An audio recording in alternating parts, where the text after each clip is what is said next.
Buenas tardes, buenos días. Bueno, hoy vamos a hablar de un tema hermoso. ¿Existen las vidas pasadas? Obviamente voy a darte toda la información, después elegís vos, ¿no? ¿Existieron nosotros, ¿no? Antes de esta vida? ¿Hubo otras versiones de vos en otros cuerpos, en otros tiempos?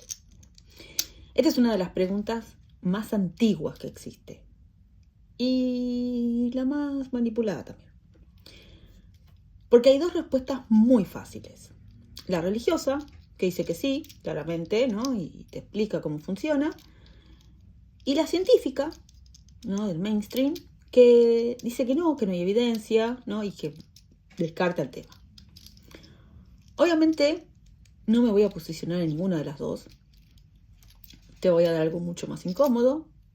La información que existe, en resumidas cuentas, desde la investigación científica hasta el campo akáshico.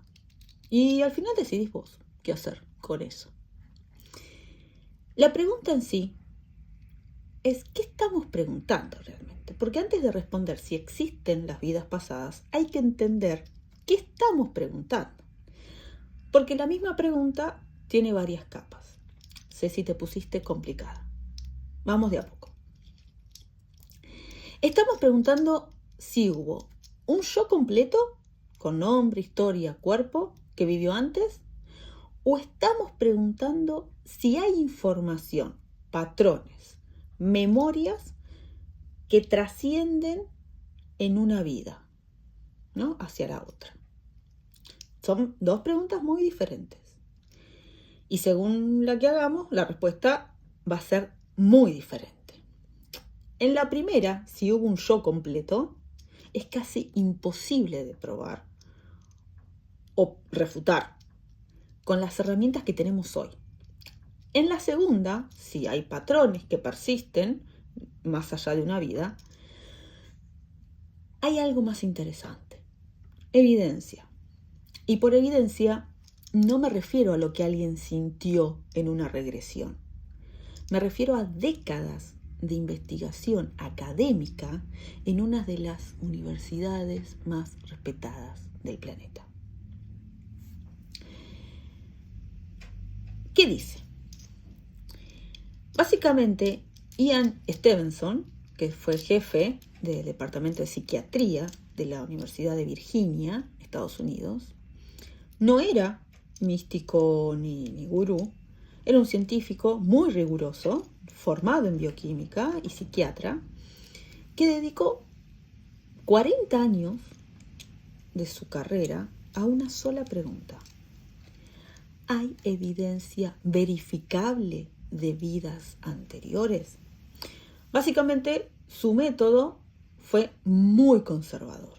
Eligió estudiar solo niños entre 2 y 4 años, que nada, espontáneamente, sin sugestión, sin hipnosis, comenzaban a describir otra vida, ¿no?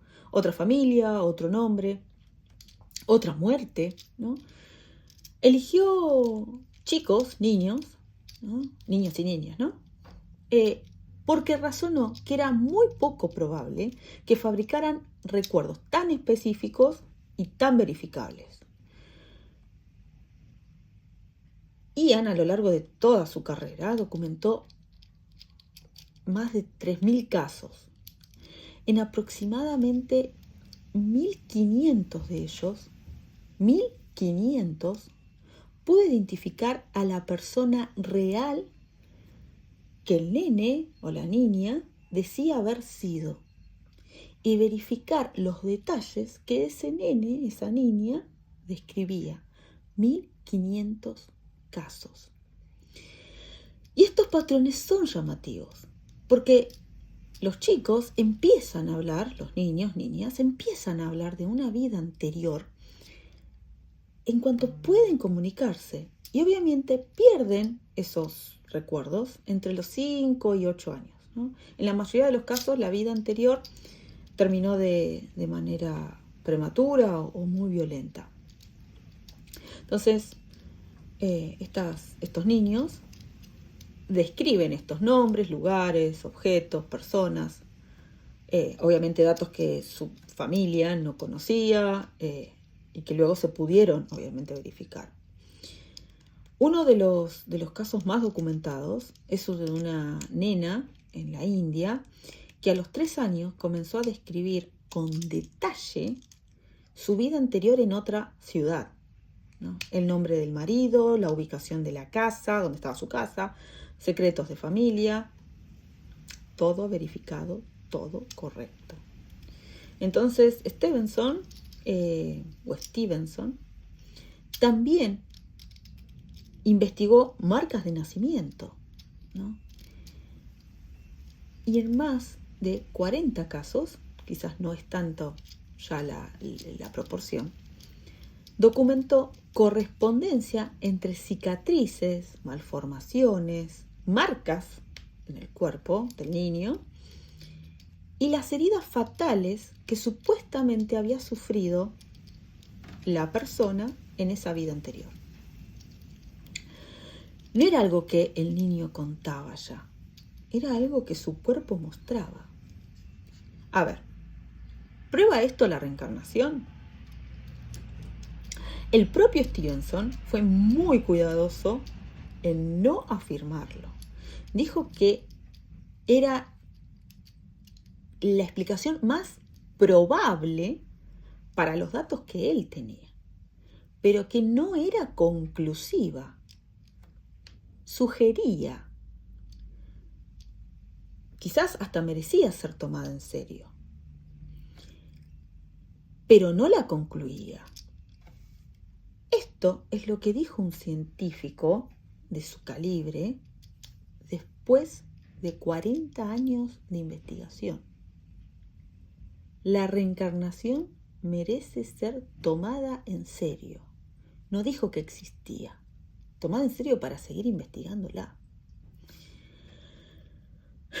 Los críticos de Stevenson, obviamente, señalan problemas reales, ¿no? La mayoría de sus casos vienen de culturas donde la reencarnación es una creencia firme, ¿no? India, Líbano, Tailandia.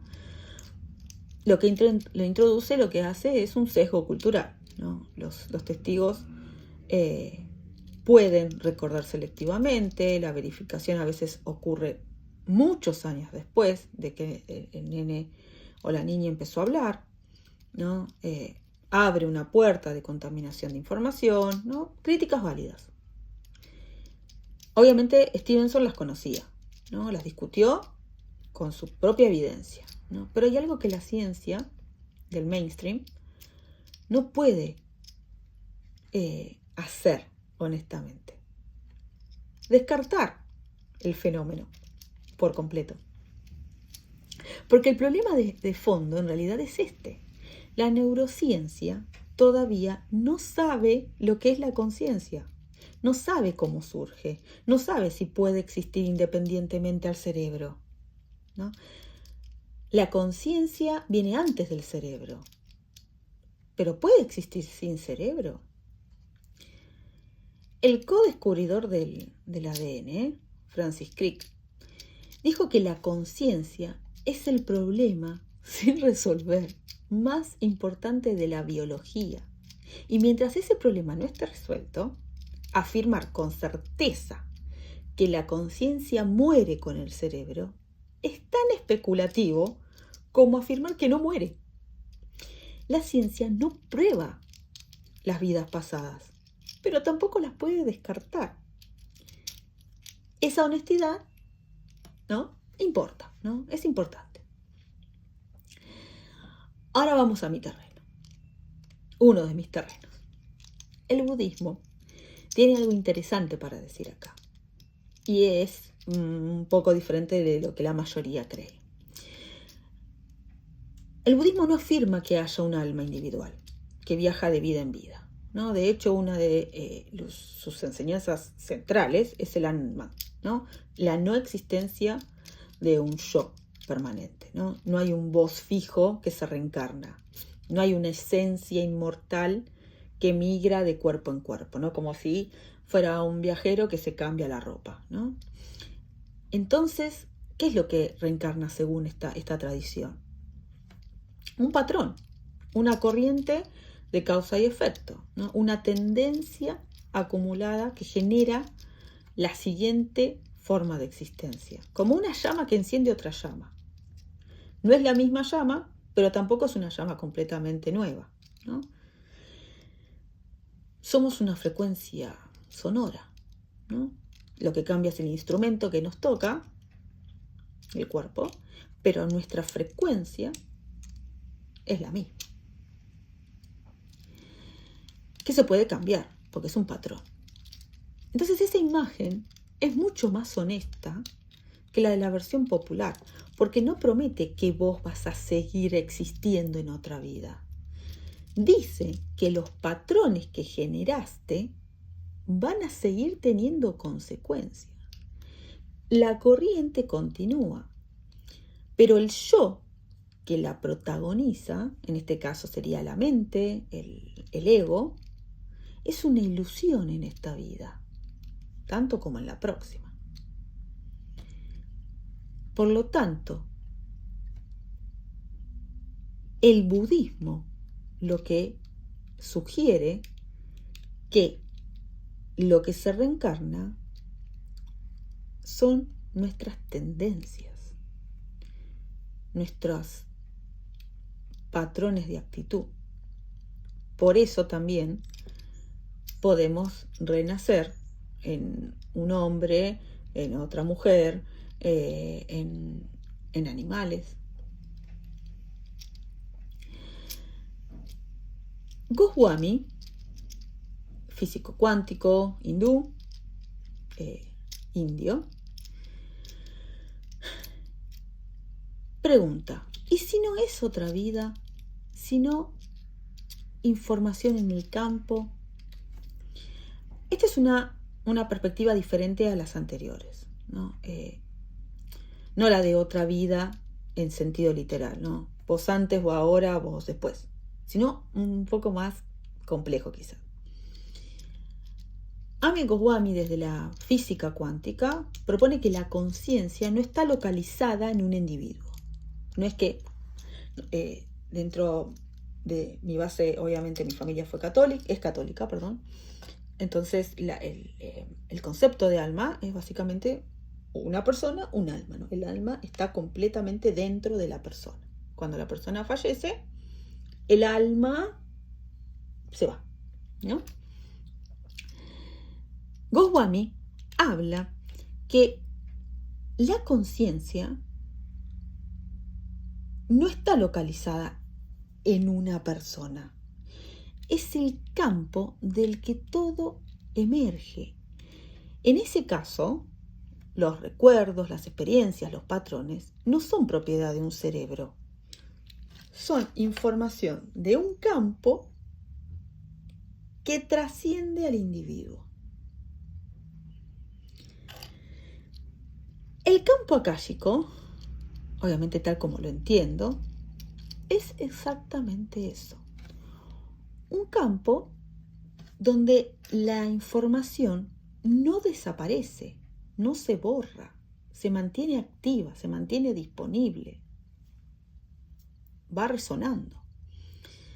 Desde ese lugar, la pregunta ya no es, ¿fui otra persona antes? La pregunta es, ¿hay información en el campo que resuena con mi patrón actual y que puedo acceder aunque no haya sido mía, ¿no? En sentido estricto? ¿Hay un patrón que estoy manifestando en este momento y que quizás venga de atrás? Eso explicaría lo que básicamente Stevenson documentó sin necesitar un alma que migra. Un niño que accede a información en el campo actual y va a resonar, y encima que resuena con un patrón particular, no porque fue esa persona, sino porque esa información está disponible y él es sensible a esa información. No es la única explicación posible, pero es una de las que no requiere fe ciega. ni tampoco descarte científico. Y hay algo que no podemos ignorar en esta charla, y es un poco incómodo. Una de las razones por la que la idea de las vidas pasadas es muy atractiva es porque resuelve el problema más aterrador que tenemos los humanos, la muerte. Si hubo vidas antes, habrá vidas después. Si existí antes de nacer, voy a existir después de morir. El yo, ese sentido de ser alguien específico, con nombre, con historia, con identidad, con rol, no termina. Y es muy tentador. Y esa tentación, o ese consuelo, debería hacernos al menos sospechar un poco de nuestro propio deseo de que sea verdad. No digo que sea falso por ser tentador. Digo que cuando algo nos conviene mucho creer, es momento de ser más rigurosos, no menos. El budismo esto lo vio hace 2500 años. El apego al yo, a mi identidad, a mi existencia, es la raíz del sufrimiento. Y creer en la reencarnación como una continuación de este yo personal, ¿no? De Cecilia antes, Cecilia ahora y Cecilia después, puede ser, paradójicamente, otra forma de apego, ¿no? Que se disfraza de espiritualidad en este caso, ¿no? A nosotros los espirituales, digo, nos pega de lleno. Yo me dedico a los registros akáshicos porque antes, en mi otra vida, fui una chamana, ¿no? Fui una bruja que quemaron no sé dónde. Fui, no sé, sí, fui una persona que trabajó la magia.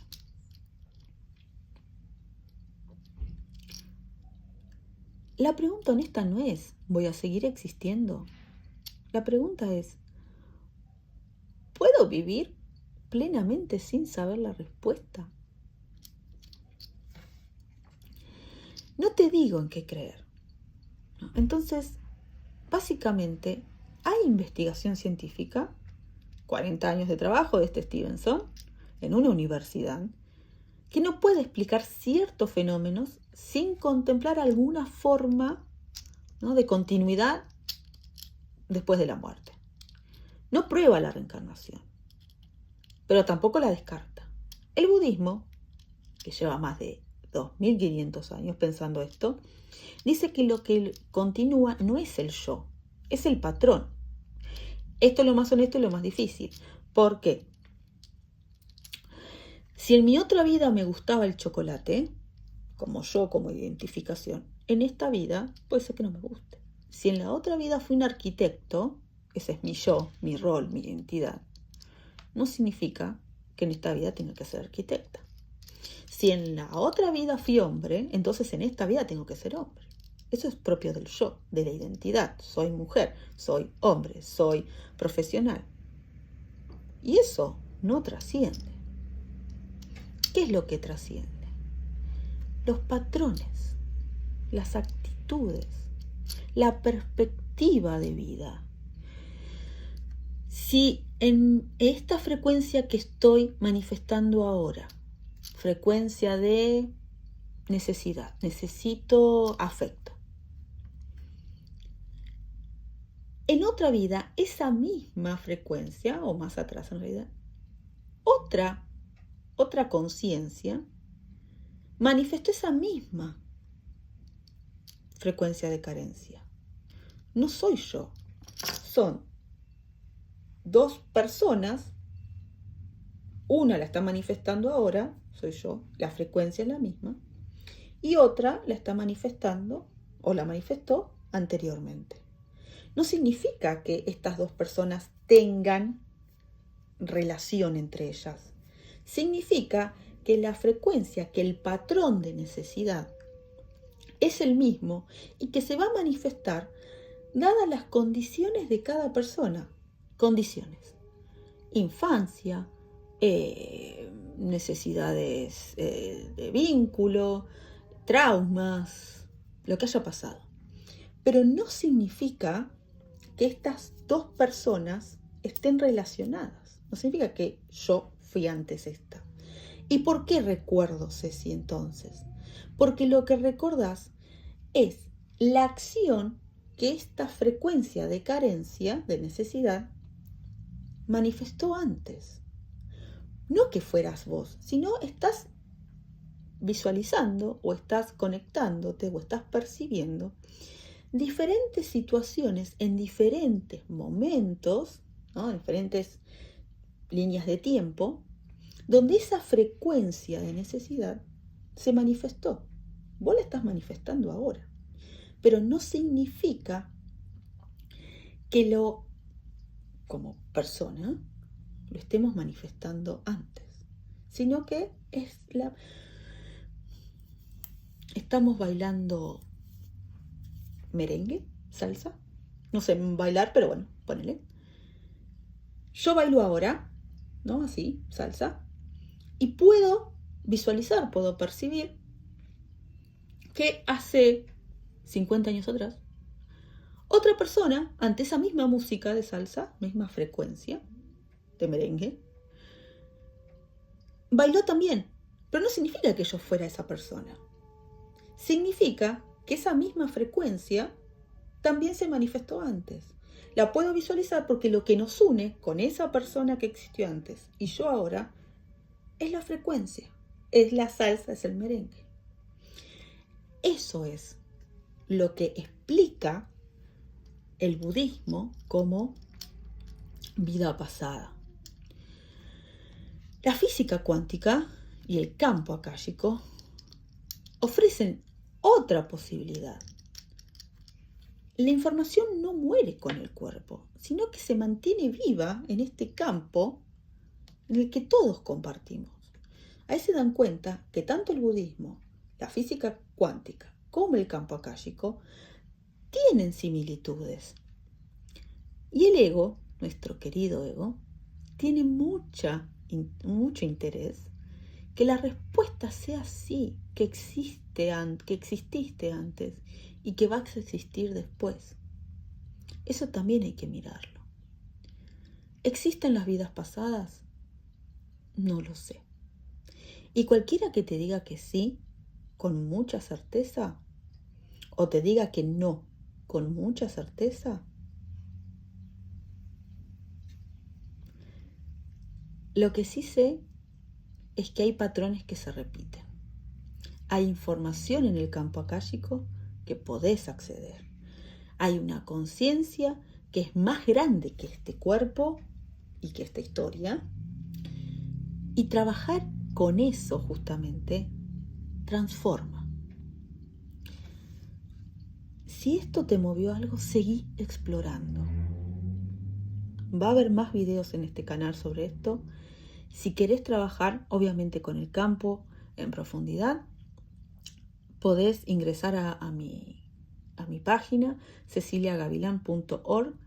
Vas a encontrar muchas formaciones, muchos cursos y también más información sobre estos temas. Nos vemos en el próximo video.